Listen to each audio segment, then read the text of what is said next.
Yes. Mr. Jobs, you're a bright and influential man. Here it comes. It's sad and clear that on several counts you've discussed, you don't know what you're talking about.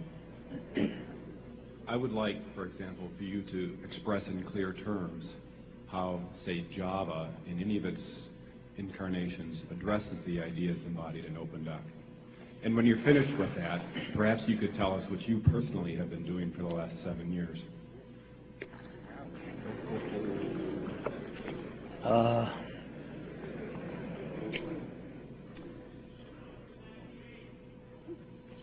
You know, you can please some of the people some of the time, but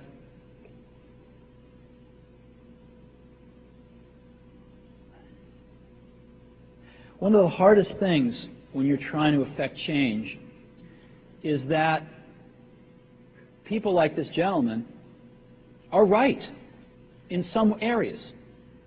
I'm sure that there are some things OpenDoc does, probably even more that I'm not familiar with, that nothing else out there does. And I'm sure that you can make some demos, maybe a small commercial app that demonstrates those things. The hardest thing is, how does that fit in to a cohesive, larger vision that's going to allow you to sell $8 billion, $10 billion of product a year? And one of the things I've always found is that you've got to start with the customer experience and work backwards to the technology. You can't start with the technology and try to figure out where you're going to try to sell it. And I've made this mistake probably more than anybody else in this room. And I've got the scar tissue to prove it.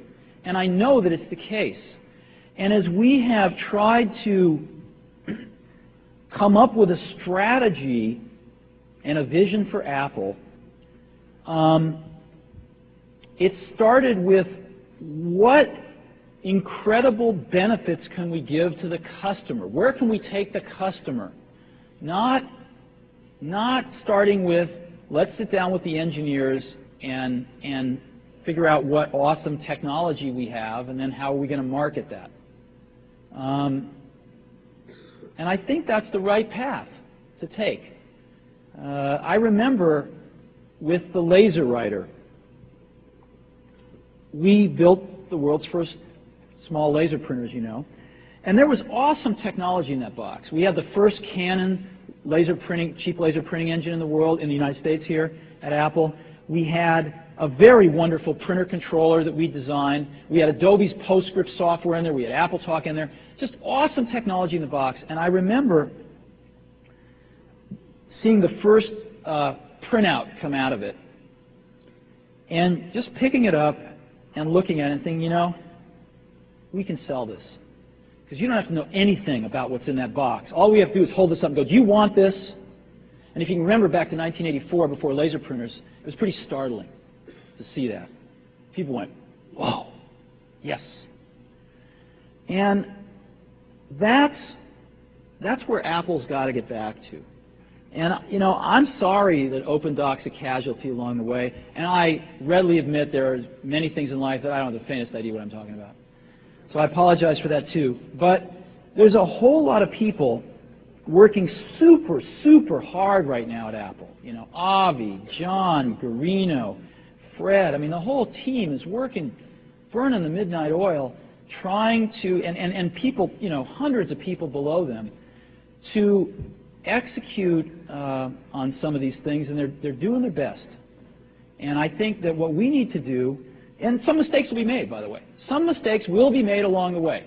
That's good, because at least some decisions are being made along the way. And we'll find the mistakes, we'll fix them.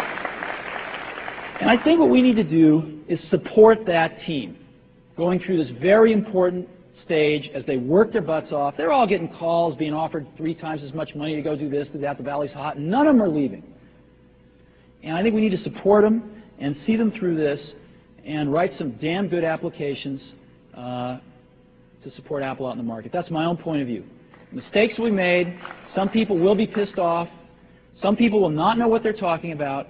But I think it is so much better than where things were not very long ago. And I think we're going to get there.